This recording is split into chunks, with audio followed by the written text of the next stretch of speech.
and welcome, if you're still listening to us, for this edition of Grindcast. As always, I'm Matt. Today we have Will. And Fred is back. That is at the 16-second mark, so if you're easily offended... Please go elsewhere. So we're going to get right into our news topics.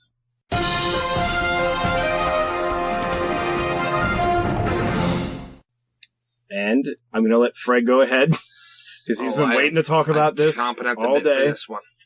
Ladies and gentlemen, there used to be a time when MTV News, it really wasn't news, all right, but it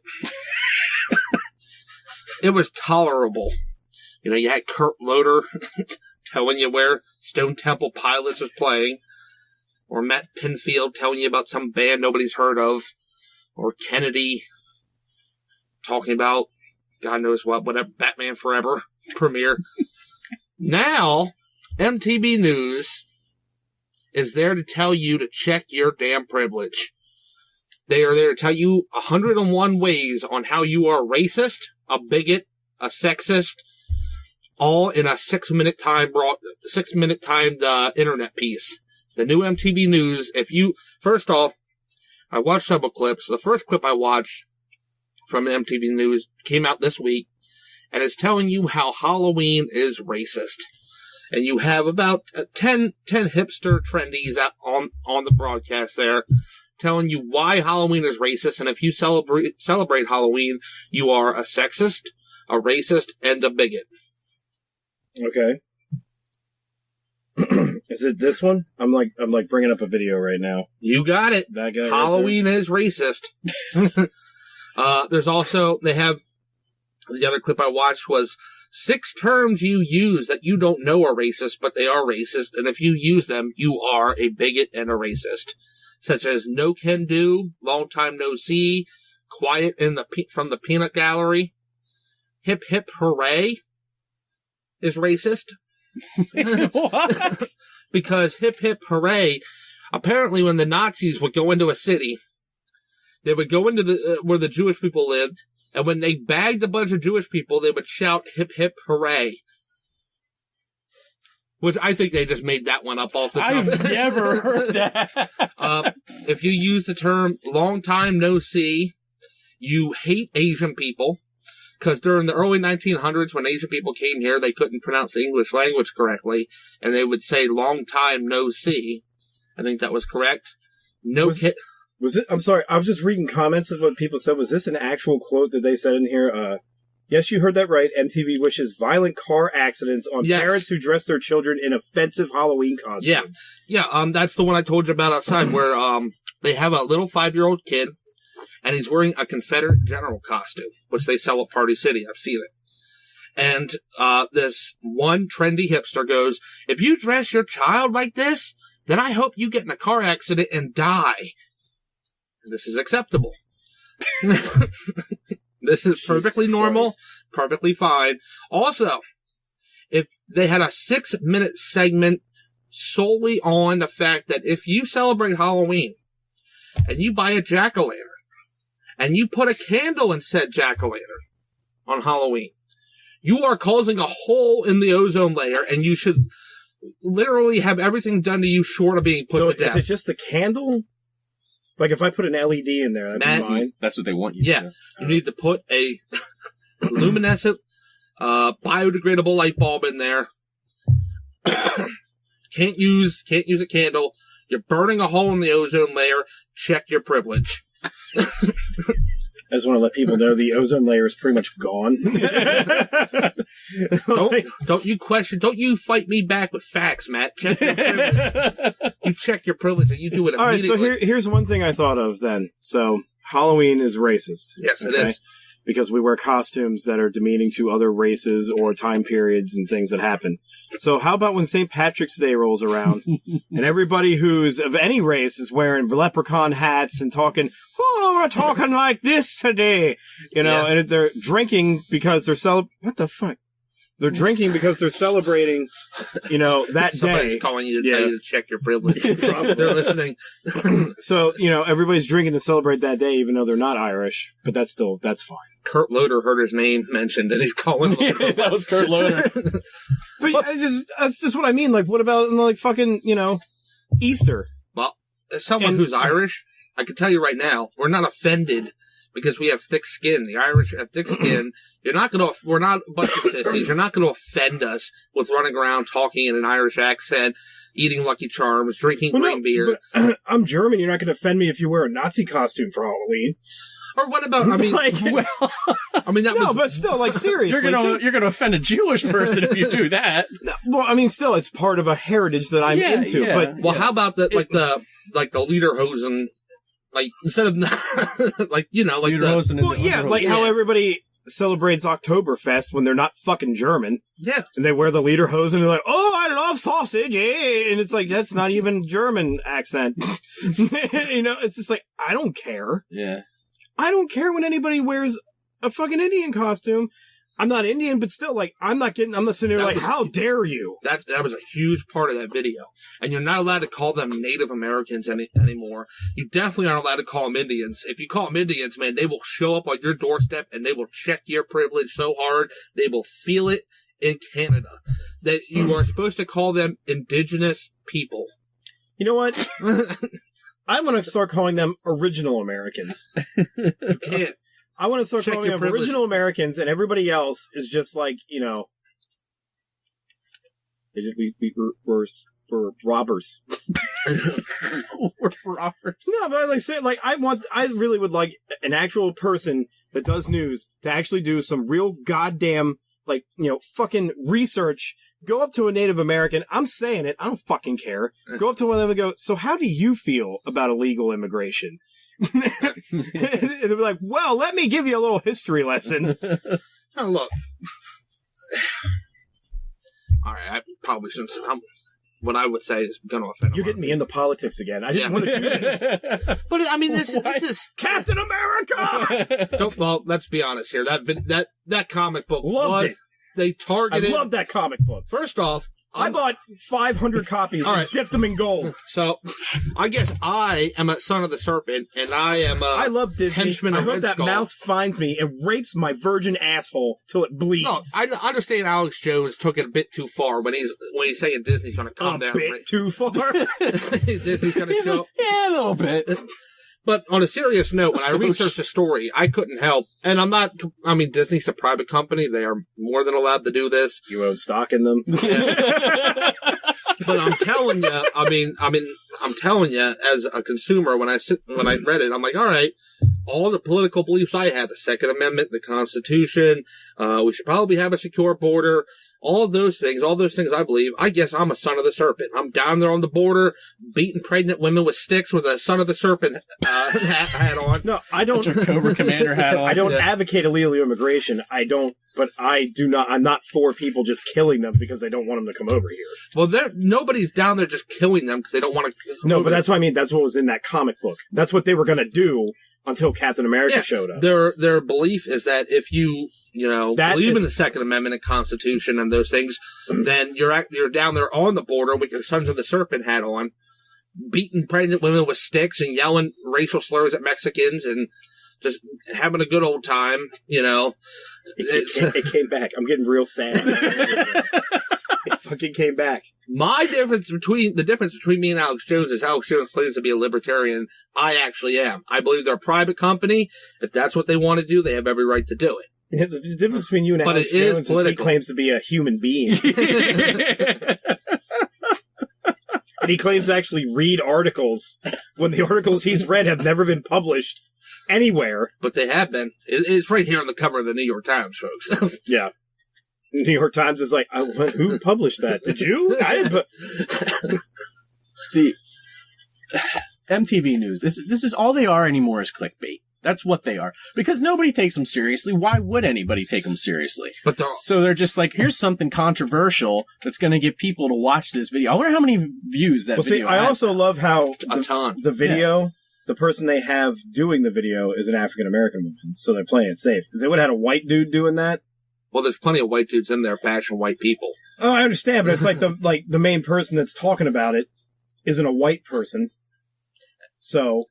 Oh yeah, it's hosted. MTV News is hosted by a black woman now. Yeah, that's what I'm saying. Like, but if you had a skinny white guy wearing, drinking in his fucking Starbucks, wearing tight skinny jeans and a bathtub mohawk, talking about how Halloween's racist. They're in the video. I didn't want. They're there. Yeah. They hold up like an Oriental outfit.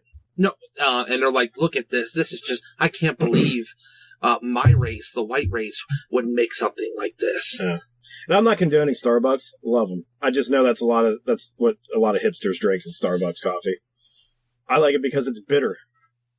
No, like Starbucks is morning. Starbucks is too trendy, so they have to go to like the independent shops. Well, here's bean. Here's how trendy I am. I go to Rutter's. The last bastion of coffee flavored coffee. Yeah. I go to Rutter's, get my $1.69 coffee, highly caffeinated.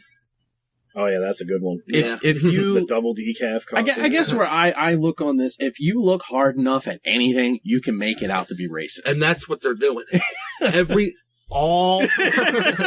holding a copy of Blackula right now. But it's not news. It's just straight every single episode. And I went back to through 10 or 12 of these things, okay? And every single one is how you are racist, how you are sexist. They literally go out there and they try to find something. And there's people who watch this and believe it because take it from someone who sits and trolls York Daily Record Facebook and Lancaster Online Facebook and all these other new WGAL8 Facebook. They are on there and they buy into it and they get on these Facebook things and they post, just like what MTV News says. They're like, look, this outfit is so racist. I can't believe it. I am so offended, blah, blah, blah.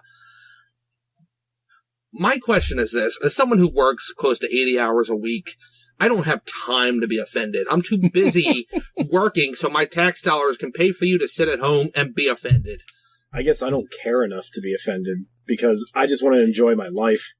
And Halloween is one of my greatest joys. Well, and it's every year, I notice there are less and less people that decorate for Halloween. And it pisses me the fuck off. I'm like, okay, so Halloween ain't good, but then we roll over to Christmas, which is also a pagan holiday, I might add. Well, they're not celebrating that either. No, but there are more people that decorate for that and celebrate Christmas from the fact of I get presents. There's more of that than, because people, Halloween right now, all it really boils down to anymore, Halloween in this modern day and age, is you dress up, you take your kids out, and you get them fucking candy.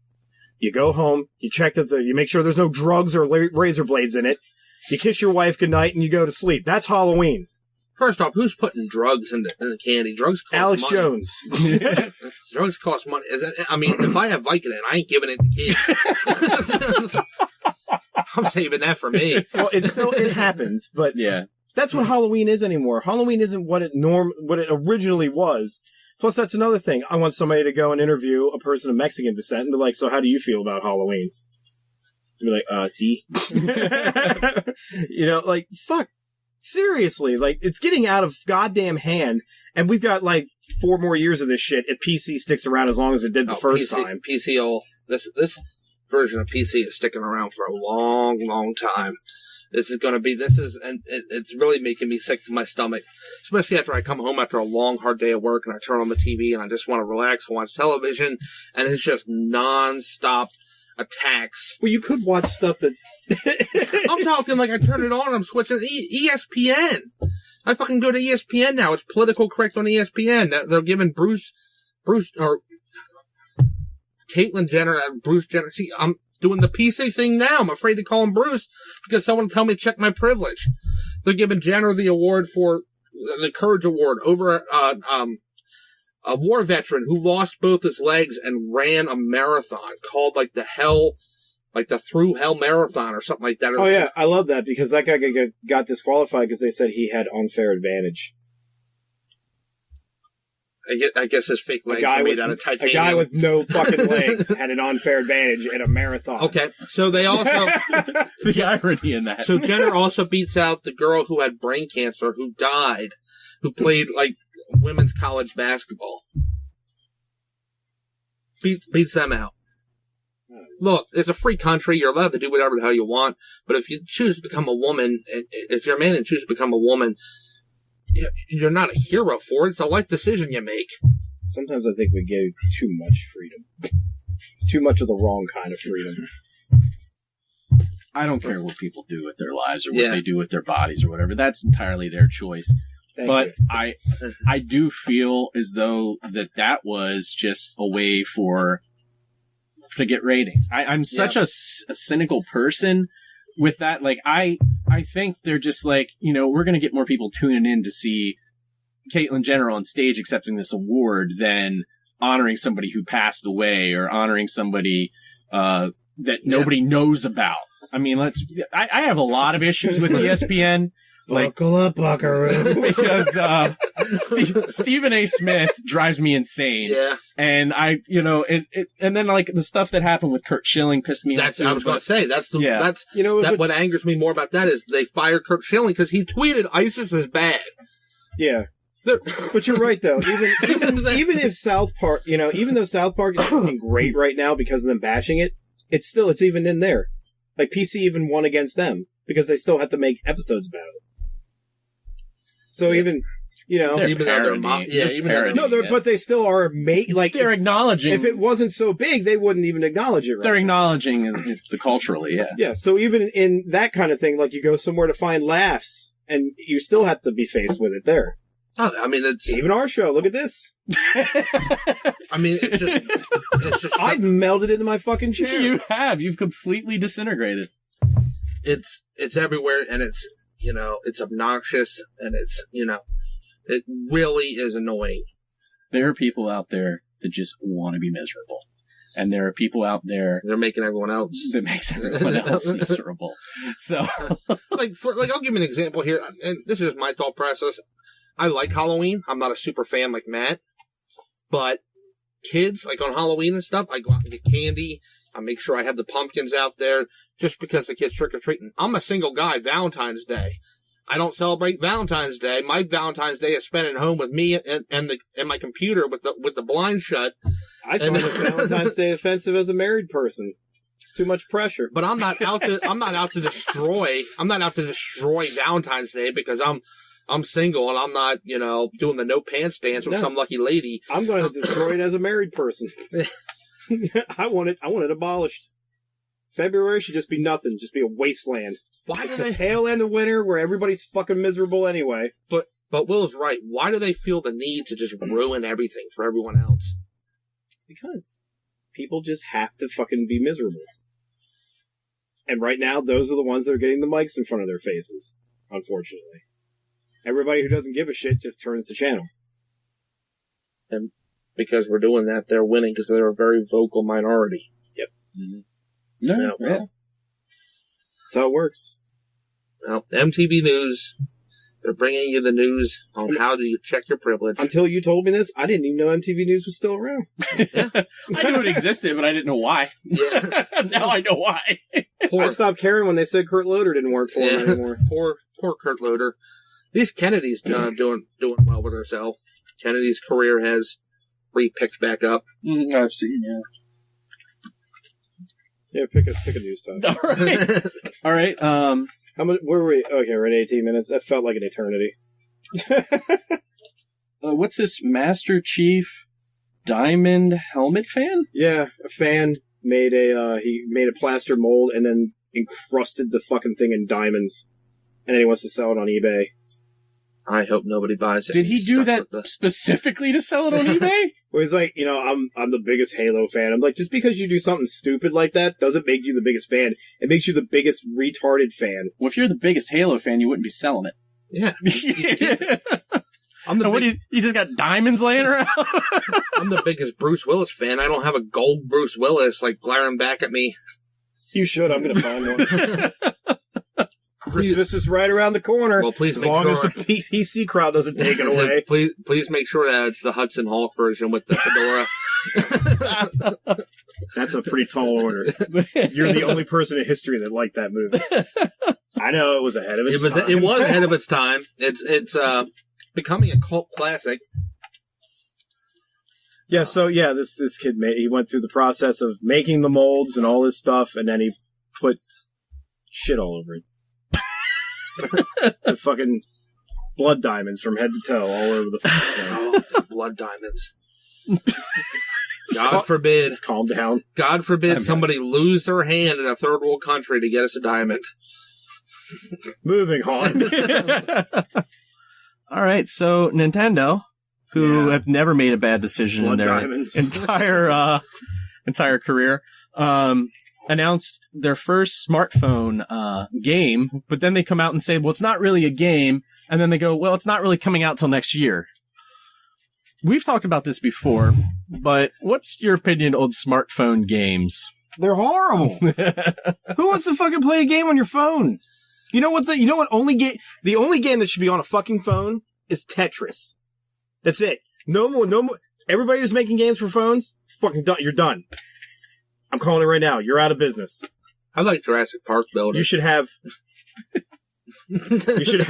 Tetris and the Grindcast app. That's all you fucking need on your phone. Go into your goddamn data, clear everything else out but those two things. Your phone doesn't even need to work properly. Fuck it. Hold on. You need the Mel Gibson soundboard, which I have, and you also need Jurassic Park Builder. I am a fan of Jurassic Park Builder. You feed your raptors. And I played that game for a little bit, and then I deleted it. I hated it. I am a fan. I've never. What's on your phone? What games do you have on your phone? I know there's got to be something on there. Games on my phone? I don't have too many games on my phone anymore, but all you need is Tetris. Actually, I don't think I have any on this one right now. Really? Like, I used to have, like, Words with Friends and stuff like that. Oh, God. Which just makes me feel stupid half the time. I'm like, well, that sounded like a great... I need an iPhone 6S now. No. Is it okay? That's fine. It sounded like something snapped. No, I just hit your cat with it. But, no. I don't know. So, I know Nintendo was getting into this, but, like, why even release a new game? Just give us the games... Give us the fucking classics. Well, Not something called Me Too Mo... Yeah, I was going to get to that, too. Me Too Mo? Is it supposed to be like... Mitumo? I don't know. Yeah, it's supposed to be like Miyamoto, probably. It sounds, yeah. To me, I'm just like, they gotta change that name, because people are gonna be like, what? And then when they came out and they said, well, it's not really a game, it's more of like a social media thing where you interact with other people in the Mario universe, and I'm like, I was so confused as to what on earth was going on. We already had that. It's called the fucking Wii U. Jesus. But it was funny, the article I read was a CNBC article, and they're like, you use a special character called a Mii. I'm like, yeah. Okay. It's been around for fucking 10 years now. 10 plus. It's like 12 years. Mii's have been around. Stop it, Nintendo. Just make what everybody wants and make a console that's equal to the shit that's out now. Stop it. I'm getting like Alex Jones over here. Just start. You just got a rant about Justin Bieber and Michael Jordan. Folks, the people at Nintendo are globalists, and they're coming for your kids. They're going to throw you in a FEMA camp. Well, you mentioned something Nintendo related that I didn't know. Nintendo Direct's coming back? Yeah, and then it will probably go away. Because they'll bring it back, and then people will be like, oh, wait, this is back now? I'm probably not going to use it. And then they'll be like, well, we should probably take that away. Let's ask Miyamoto's ghost what he thinks about it. He's just like, I died because I don't want to deal with this anymore. Miyamoto's dead now? Isn't he the one that died? No, it was Iwata. Yeah. One of those names. I know what you were about to say. Check your privilege, Matt. You need to check it. Good save. I'm done. I'm done. Right. Wait. Is this actually written here? Yeah. Adam Sandler Western.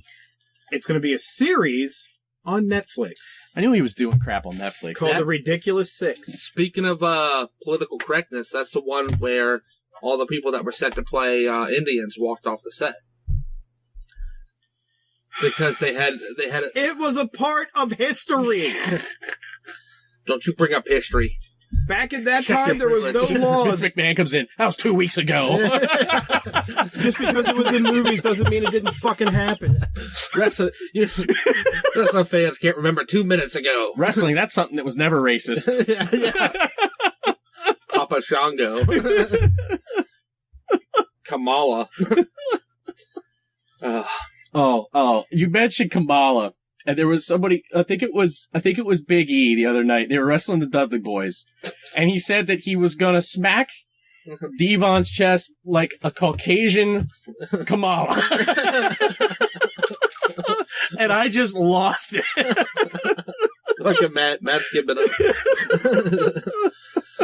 Well, Big E, I'll say this. New Day is the only thing that WWE has going for them. Oh, they're awesome. They're so entertaining. When, the New Day dancing. When I worked Gettysburg, I danced like New Day in front, like... But, yes. It's, what were we talking about? We were talking about Adam Sandler and Netflix. The people who were playing the Indians walked off set because apparently in the Adam Sandler script, the Indians have names like Low Hang Scrotum Ball or something like that. Oh, well.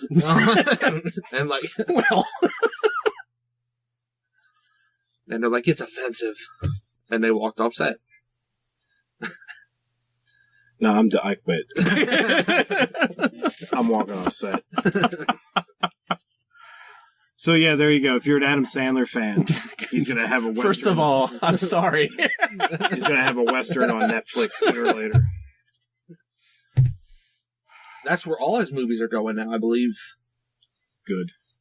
Or to Netflix. I pay for it. Great. Awesome. So now he's getting my money even though I didn't want him to. That's right. Fantastic. He wins. Adam Sandler always wins. All right. One way or another. So let's go into a request. Did he get his Oscar yet?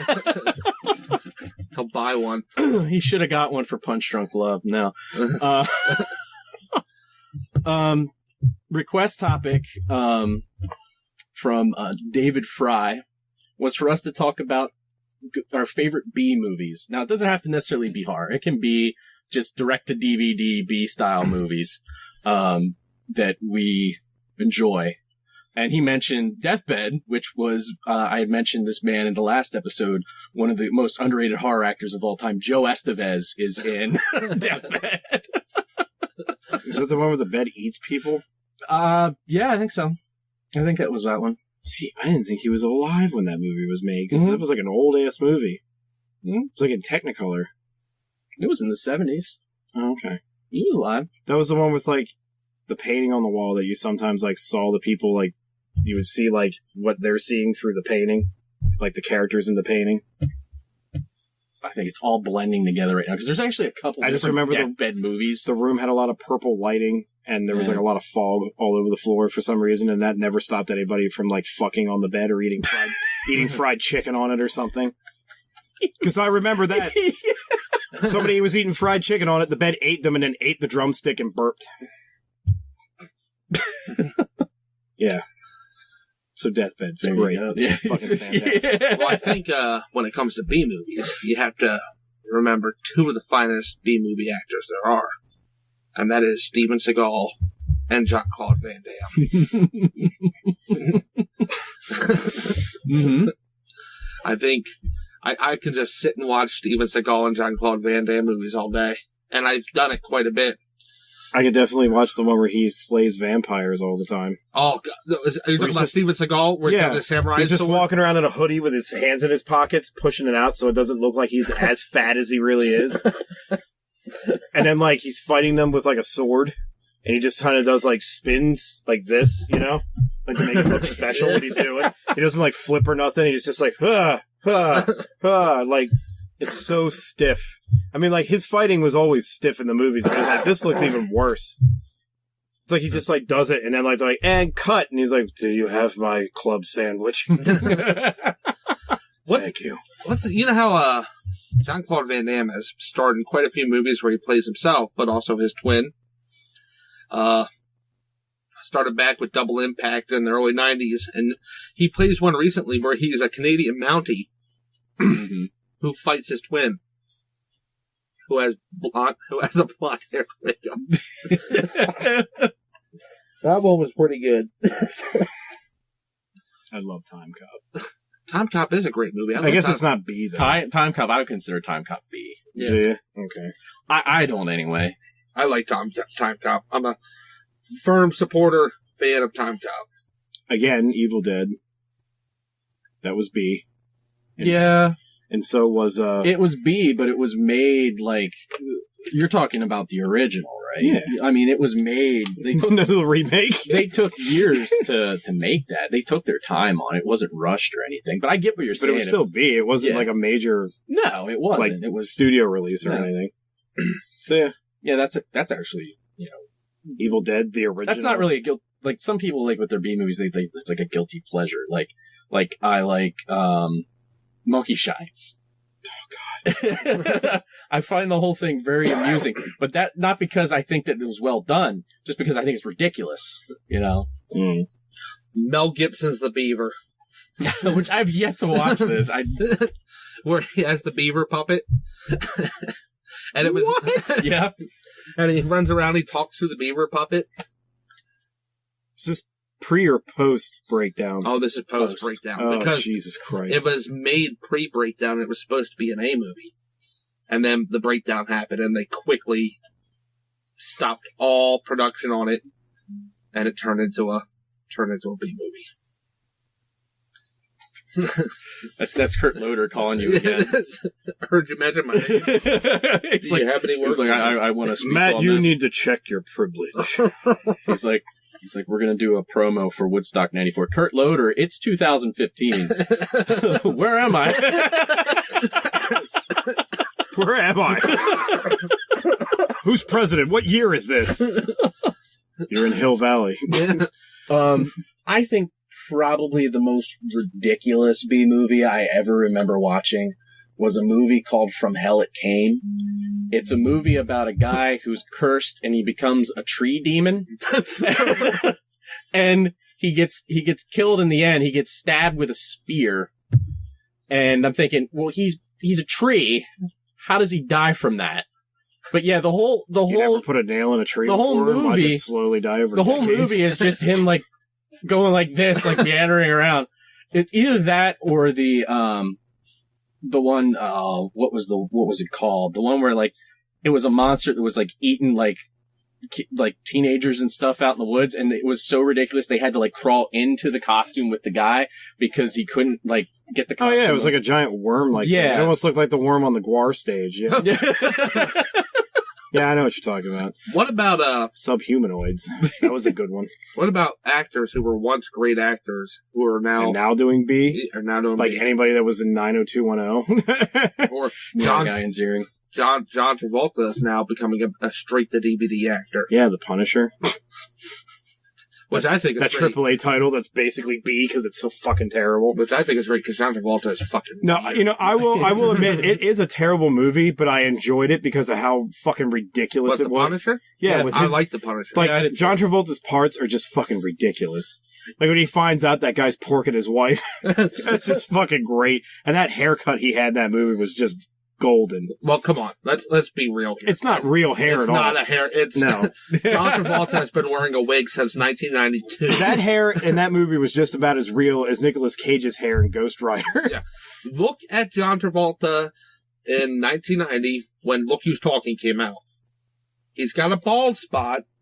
Yeah, he right does. up in here. Yeah. Mm-hmm. Then he comes back around with Pulp Fiction about 95, 96. And the whole bald spot on top of his head mysteriously disappears.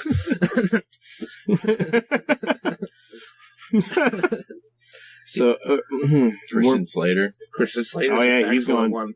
Terribly B now. Yep. Vin Rain. Yep. Cuba Gooding Jr. Who's going to be playing was O.J. he really, Simpson. Was he really in A material before? He won an Oscar. Fucking Snow Dogs. He did Snow Dogs, and then he won an Oscar for radio. Was that the one he won the Oscar for? No, Jerry Maguire's the one he won. Oh, okay, Jerry Maguire. He tried to win an Oscar with radio, but everyone, it was supposed to be a dramatic, like, emotional movie, but everyone just went and saw it and laughed their asses off. God damn it. And then he did that one where, like, he was on the cruise ship. I don't remember what it was. Yeah. What was that? Wait, who are we talking about? Cuba Gooding Jr. Oh, the cruise ship. Boat Trip, I think it was called. Yeah, Boat Trip. Yeah. Yeah, that was terrible. God damn it. Yeah. And of course, Van Damme and Seagal are both, falling off there. And then there's people that should be in B movies that aren't, like Vin Diesel. Vin Diesel should be banned from Hollywood altogether. Should be making B movies. Should be making anything. Should be making Mentos commercials for all I know. How the fuck is he? Cage has gone into B. I was thinking now. that too. I mean, I like Nick Cage, but I think that's just because he's ridiculous. But yeah, he's gotten to the point where. Thank you, Will. I heard you're a fan of my movies. Wesley Snipes. Yeah. Oh God, yes. Which I really like Wesley Snipes. I kind of feel bad that he's gone. Well, if he didn't make it so difficult, if he didn't make himself so difficult to work with, he would probably still be in the fame. And if he actually did his taxes properly. You know what's a good Wesley Snipes film that not a lot of people talked about was The Fan. Yeah, I like The Fan. Yeah, The Fan was great. I like Passenger 57. I think we discussed that on the Miserable Movie. Yeah. Miserable Movie Mafia podcast. Great Nicolas Cage movie, Snake Eyes. I wouldn't go that far. No, that was when he was like starting to go down in the action movies. That had Gary Sinise in it, who did the thing that a lot of people, when they know they're going to start becoming B actors, they go to television, and then they live forever on a CSI or a Law and Order, or NCIS, or Patrick, the guy who played the T-1000 in Robert Patrick. Oh, Robert Patrick. He did that. He was like, all right, I'm not getting much work in movies, so I'm going TV. Now he's a character actor in movies. Yeah. He went back. Yeah. But Buscemi kind of did that same thing. He stopped getting work, so he went to Boardwalk Empire, and now he's getting popular again, so he's getting movie deals. Yeah. Well, then Kiefer Sutherland did the same thing, too. Yeah. Yeah. Well, Kiefer Sutherland, he's a pretty bad actor. There wasn't, like, some of the movies his dad's not good, but his dad's better than he is. Yeah. Some of the movies he was in, I enjoyed, but not because he was in them. Have you seen Pompeii? No. Kiefer Sutherland's like a pale white Irishman who, with Irish lineage, who's playing a Roman general. Oh, God. We all know my favorite Kiefer Sutherland movie, and that is Dark City. Yeah. It's just the best speaking role ever. Jesus. Like, Kiefer Sutherland, you're like, at that point in time, like, he was still kind of like a heartthrob in a way, and they're like, you're gonna play an awkward doctor with a stutter. Yeah, you're gonna have that one eye that's white with a scar over it, and we're not gonna explain why. You're just gonna stutter. It'll be overly dramatic for no reason at all. Well, speaking of, you were mentioning Estevez. Emilio Estevez is another one who's gone to like C acting. Yeah, oh yeah, he's not even in B movies. No, he'll beg you for the Mentos commercial. That you don't see him at all. Like you still see, Martin Sheen and Charlie Sheen even getting work, which that surprises me. But yep, Emilio Estevez just disappeared. He's waiting for a Mighty Ducks reunion, I guess. Have you seen a picture of him? He looks like he had an allergic reaction to a bee sting. And then you have actors that were like in major motion picture movies, then went to TV, and then faded from obscurity. I don't remember the actor's name, but Clarence Boddicker from RoboCop went on to be Red Foreman. Yeah. Kurtwood Smith. Yeah, went to be Red Foreman, and then just disappeared. Yep. I saw him in one B movie that was a horror movie. He played a principal. And that was it. Mm-hmm. And all the time, like the whole time, he's just being that principal guy. I'm like, I just want you to say you're going to put your foot in that kid's ass. That's all I want to hear right now. I still think his best line is from RoboCop, though. Oh, yeah. Can you fly, Bobby? Can you fly, Bobby boy?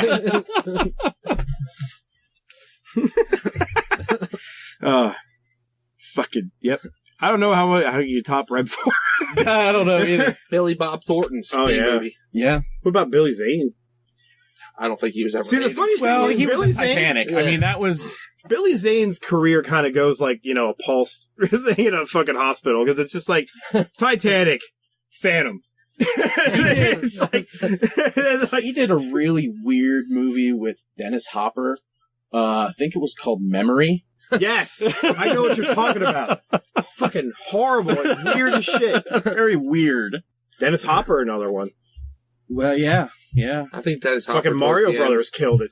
Well, yeah, towards the end, I think he was just working for a paycheck. He wasn't even reading the scripts. After Mario Brothers and Waterworld, you're like, yeah, he's just making money right now. Well, he did do Speed. Speed, yeah. Well, he did do, but then was Speed post Texas Chainsaw 2 or pre-post? It was post. Okay, so then he did kind of have a little bit of an up and down, but like Texas Chainsaw 2, it was just like, that was fucking god-awful. And you gotta remember, Waterworld was supposed to be the biggest movie of, like, ever. Well, yeah, supposed to be. And then it, you know... Avengers 2 was supposed to be the best comic book movie of all time, and that didn't work out either. What's Costner doing now? I was gonna say, he was in Man of Steel. Costner's back in film. Yeah. He did that one straight to DVD movie, and he made his way back. He was in Man of Steel and McFarlane USA. He was in 3 Days to Kill. That's right. He was in. So he's back in the leading actor role. He's got a new one coming out with Gary Oldman. Because I don't think Mr. Brooks did him any favors. Not financially, but critically. He got, like, they loved him. I know you love the man, but you can kind of say Gibson's fallen in the B-Movie. Gibson has fallen in He has definitely fallen. Like, when you're in Machete 2. Yeah. Gibson's non-PC rant, I'll be the first one to destroyed him. Yeah. It destroyed him. It was that, and then, like, his whole thing about his wife needing to just shut up and blow him. Like, that ruined him, too. That's what I'm talking about. That's what... I thought you were talking about the Jew rant from when he was, like, pulled over. No. That ruined him, too. Like, both his rants. When you have to, like, go, which rant are you talking about? You know the actor's career is starting to go downhill. Yeah. When he got arrested for the DUI, he said the Jews start all the wars, and then he called the female cop sugar tits. Yeah. Well, Val Kilmer. Yeah. Like, he had one movie, and it was, like, 2 years ago that was actually a theatrical release that was, like, about a mob people. And, which was good. Yeah, wasn't Walken in that, too? Yes, he was. Yeah. It's called, To Kill the Irishman. It's about Danny Green. Yeah, because I remember, like, the previews for it, like, they kill this guy, and then the guy he's working with is, like, new, throws the gun in the lake, and he's like, why the hell would you do that? He's like, well, get rid of the evidence. He's like, I paid a lot of money for that fucking gun. Ray Stevenson, who's, like, is in it. Yeah. So, yeah, that was actually a really good movie, but yes, that was straight to DVD. Yeah. So it was just kind of like, that was it. The last I heard was Val Kilmer was working with Warwick Davis to try to get a Willow sequel done straight to BBC. Is the guy who... Yeah, well, okay, never mind. I was like, is the guy who played Willow still alive? Warwick Davis, yeah, that's his name. Yeah, he's in the Star Wars. He still does all the midget work for the Star Wars movie. Yeah, he's that BB-8 thing now. Just rolling around in that ball. I still don't understand what purpose that serves. I'm still waiting for Leprechaun 10 to come out. Leprechaun. Oh, you know they're gonna do it. Back to the Hood again. You know, and then like I don't know, they might not. They might not do it after the WWE network destroyed Leprechaun doing that remake. Oh, that's right. WWE owns the rights to Leprechaun. They made it a fucking goblin. It was like that's not a leprechaun at all. It looks like the fucking things from Feast. I watched that movie. That movie is one of the worst movies ever it's terrible. With Hornswoggle as a leprechaun. Yep. See, the leprechaun worked because it was Warwick Davis and it had charisma. It was like, I want me gold! And he like popped on the chin. You better check your privilege. Yeah, I know.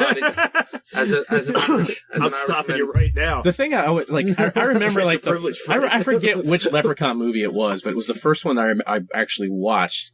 Was the one where, like, there's a scene where he puts the pot of gold in the guy's stomach. Yep. Well, you know, the best thing ever is, like, the very first Leprechaun, the first kill is him crushing a guy with a pogo stick. Yeah. That's the first kill in this new slasher movie horror franchise. I loved it when the fat slow adult, tried to bite on the coin and he swallowed it by accident. Yeah. And he's counting all his gold coins and he's like, I'm missing a gold coin. And they remember the fat guy swallowed it. And he's like, he tries to like get it out of his gut.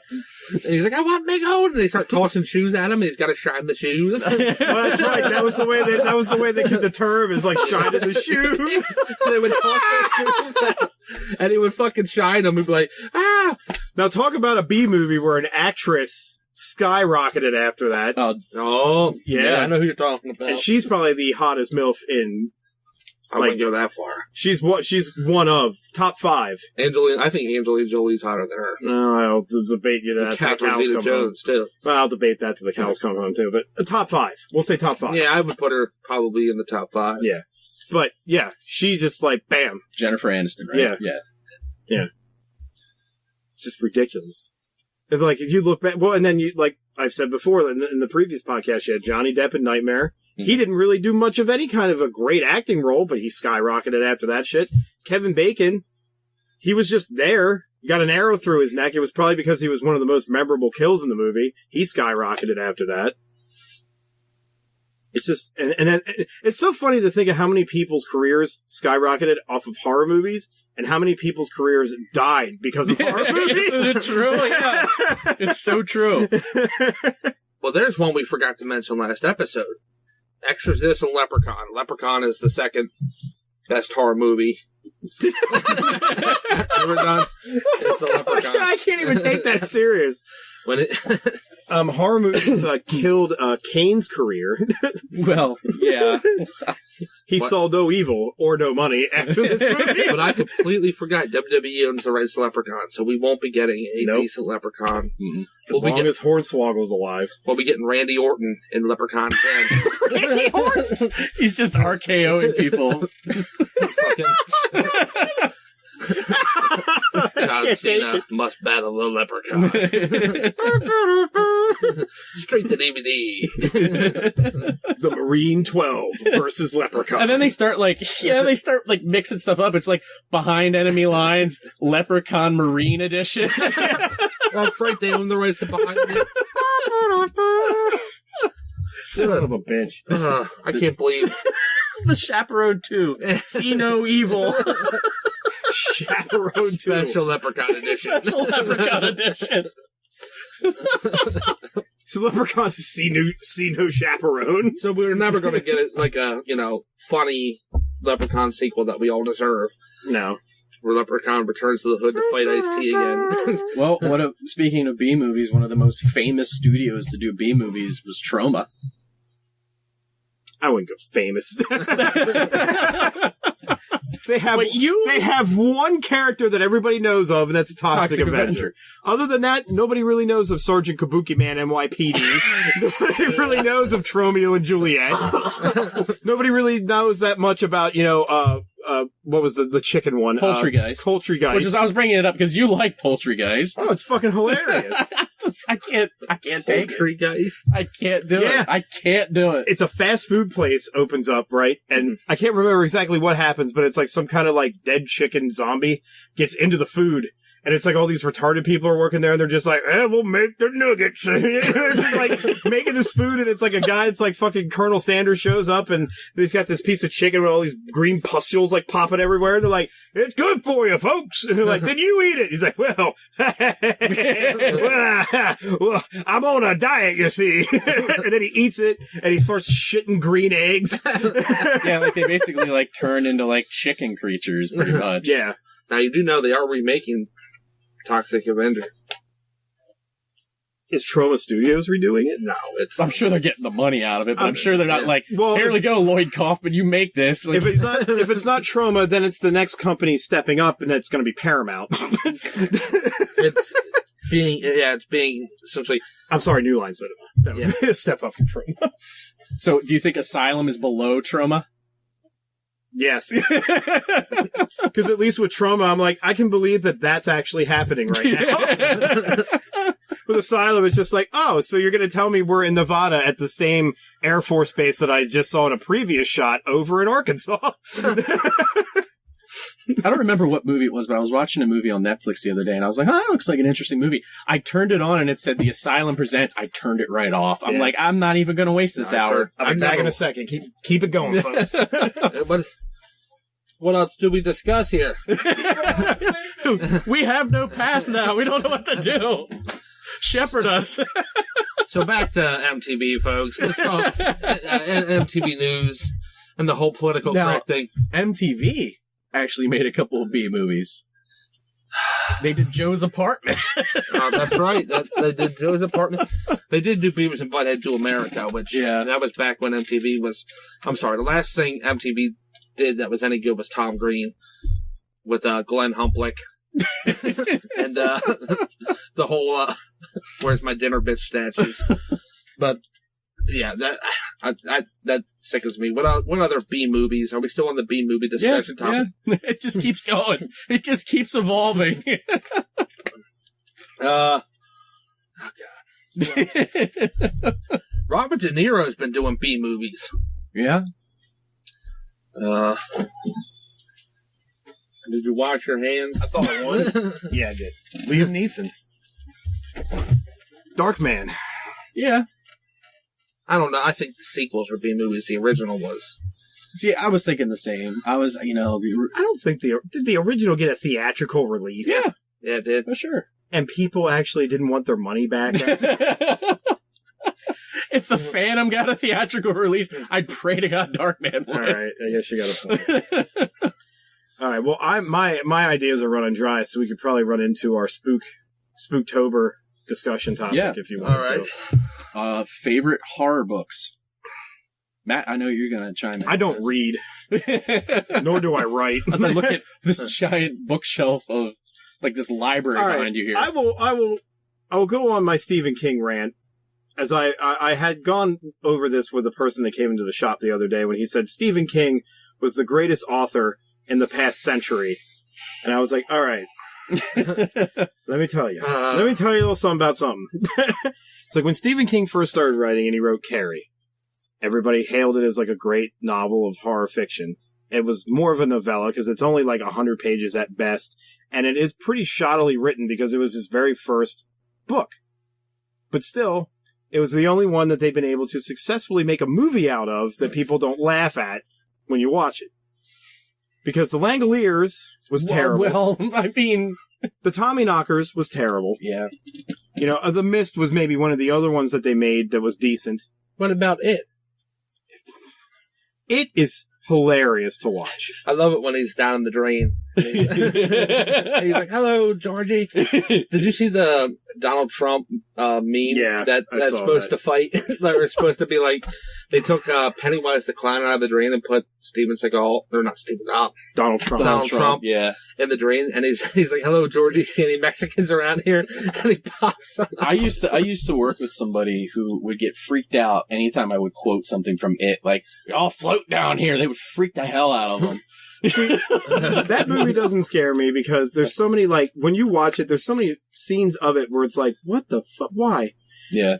He, like, opens his safe and all these balloons come out and he's like, I like when he's in the shower drain and he's like, leaving from the shower drain. And especially when that guy goes into the bank and he's up on the banister of the bank going like, what? I'm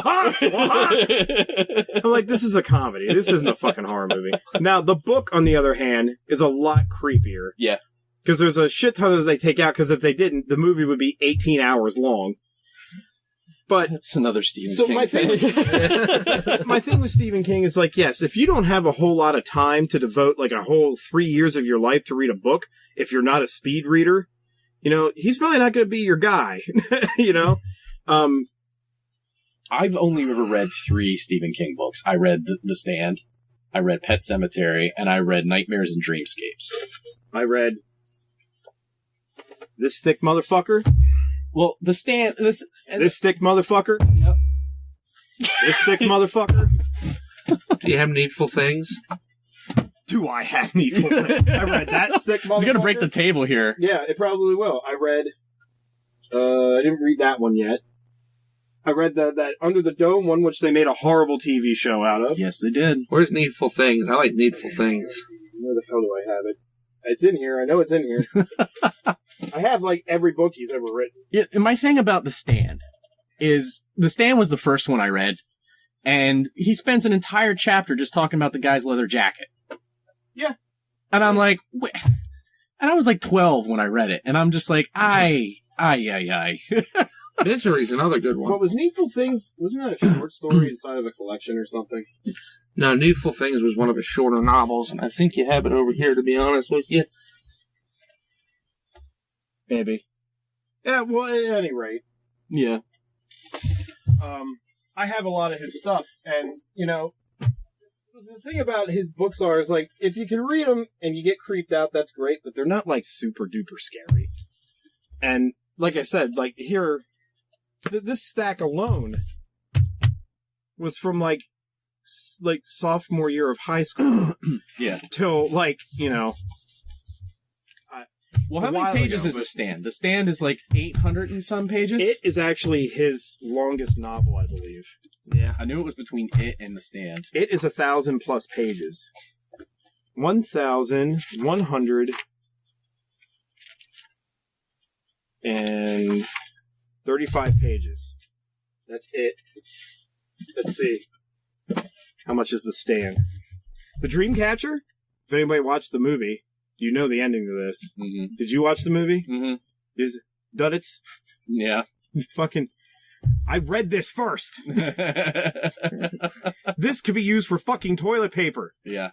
It's so cool until the very fucking... I told him about it. He's like, I gotta watch this fucking movie now. Yeah. This is one where the retarded guy is like an alien. Yeah. He goes like, done it, and starts fighting. Yeah. Like this alien's fighting, he's just sitting in his wheelchair, he's like, done it! And then he turns into a fucking alien. This beats it. 1,147 pages. Okay. The Stand's his biggest novel. I thought so. That's the one I started on.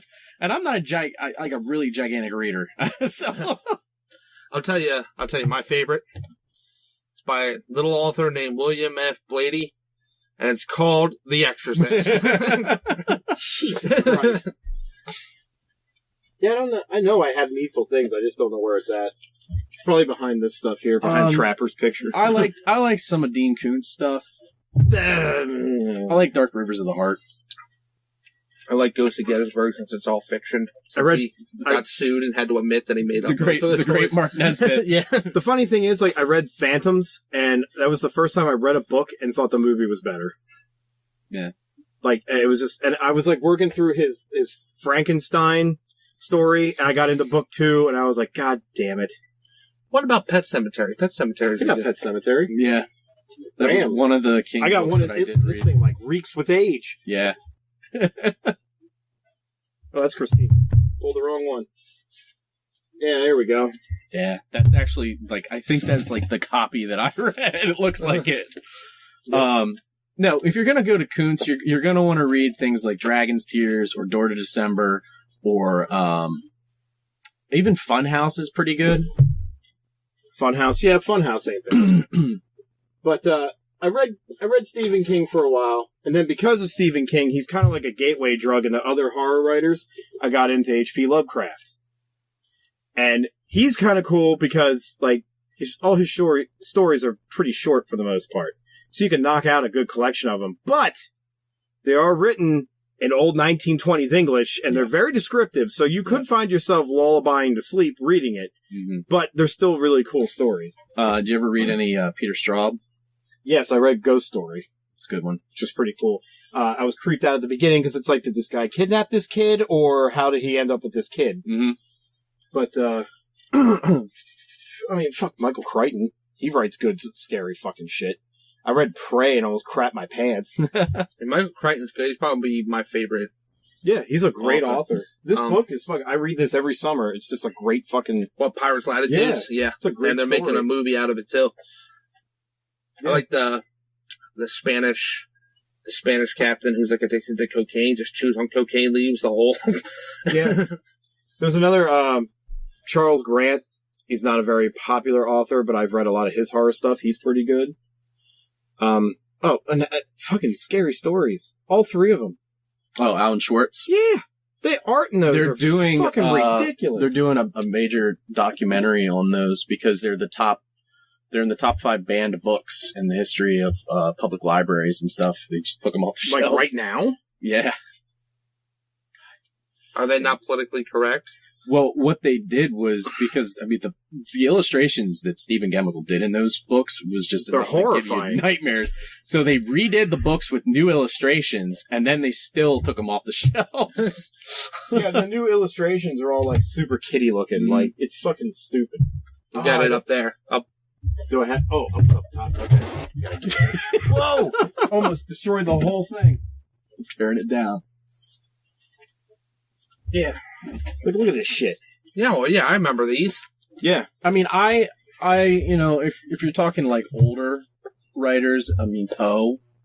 You can't go wrong with Poe. Yeah, you can't, but you can also, that's another guy where you can just kind of get completely lost in what the fuck he's trying to tell you, too. And I don't recommend Poe's, like, detective stories because you're gonna, like, lose what the hell's going on. The Goldbug, I still don't know what the hell was going on in that. And you know what I'll recommend to you now? If you like reading stories that have pictures. I do. Come on into my store. I'm not doing this just to plug the store, but there's It's written, it's called Lock and Key. It's a graphic novel series. There's 6 issues. It's written by a guy called Joe Hill, which is Stephen King's son. Not many people know that. He wrote other books called The Heart-Shaped Box, and it was something about coffin, something or other. I can't remember the title of it completely. I wrote about it a year ago now on grindword.com, my top 10 books to read during Halloween. Yeah, he wrote this story with, and there was another guy that drew it, and it's fucking amazing. I got one. Oh, right. Last summer, there was a movie came out called Deliver Us from Evil. Mm-hmm. Kind of bad movie about a New York cop who fights, possessed people. Mm-hmm. It's actually based off the true memoirs of this former New York Police Department detective who goes to work for the Vatican. And the book is 500 times better than the actual movie, but it's supposed to be all true accounts of his going to investigate for the Vatican, people who are supposedly possessed to determine whether or not they're possessed or not. That book was freaky to the point where it kept me up at night. And of course, Ghost of Gettysburg is fiction now that Nesbitt had to come out in court and admit that he made up 75% of the stories. After he made, how many was it, 7 books? Yeah. Yeah. Now he's moved on to Ghost of Fredericksburg because nobody in Gettysburg will give him the time of day since he's... It sucks. Why not just tell the truth? Well, he stole all the stories from the Farnsworth house, and then... People are going to find out one way or another. He tried to sue the Farnsworth house after he stole all their stories. He lost, and then they countersued, and he ended up having to admit, the Blue Boy story. Yeah. He made that up. Stevens Hall, if you look at where the Blue Boy supposedly went out into the ledge, there is no ledge there. If you look at pictures from the time period, there was never a ledge on Stevens Hall. So for them to put that child out there, they would have had to dangle him. He would have had to hang, from the window. But I'm trying to find one of my favorite stories in this right now. Which one? The one with the cats. Oh, wait till Martin comes. Yeah. Yeah. It's one of my favorite stories. One author that is kind of, I'm on the fence with, and because I read one thing and it's okay, and then I read the next thing and it's just, I couldn't get through it. And that's Anne Rice. Yeah, she's difficult. Yeah. She's a little out there. She's a little weird. I think she's admitted that she's smoking opium or something like that. But, yeah, I completely agree with you there. Well, I'll be ready to wrap this one up. Front page. Yeah. Front page of the scary stories treasury from Scary Stories. Because we got to bang 115-minute episode of the other one up. That's right. Yep. Fred's got to go home, eat some Taco Bell. Yeah, if you want to hear us talk about more B movies. Oh, yeah. Yeah. So, all right. Yeah, well, that episode will be on Tuesday. Then I'll put that one up then. Yep. So no Friday episode or Saturday episode because of Spooktober. I'm going away Friday and then Saturday I have to work. Because there's nothing coming out this week. Plus I have to work Sunday too. So I'll join the club. Yeah. I'm doing the same thing. And then I got to edit, which is work. Yeah. Which all the paranormal investigators will be coming in through Gettysburg with their selfie sticks taped to their shoulders. I want to kill myself that weekend. Jesus. They're like, I'm channeling General Grant. Really? Because he was 2,000 miles away in Vicksburg, Mississippi. No, he's here, and he's telling me, yeah, okay. He's telling me that you're a bigot. Yeah. I need to check your privilege. Grant's telling me to check your privilege. All right, everybody. If you liked this episode and would like to hear more of what we have to bestow upon your ears, you can find all of our content on iTunes. You can also find it on grindcast.libsyn.com. It goes up there first. Before 30 seconds later, it gets sent to iTunes. So if you want it fresh off the cutting room floor, go to grindcast.libsyn.com first. Then when I eventually can get around to making the videos, they go up on youtube.com/c/grindedword. You can also watch our Let's Plays there, where we fail horribly at everything. If you like people play video games badly, come on over. And since Fred's here, I will also plug Miserable Movie Mafia. That's right. You can check out their Facebook page, and you can check out his blog at miserablemoviemafia.wordpress.com when he has the time to write. Yeah, we're looking at Christmas, folks. Probably around Christmas, I'll get a couple done. Giant backlog of movies. Fred's got a very busy schedule to keep, so that's where you can find us in all of our internet facets. As always, thank you so much for listening, and we will catch you next time.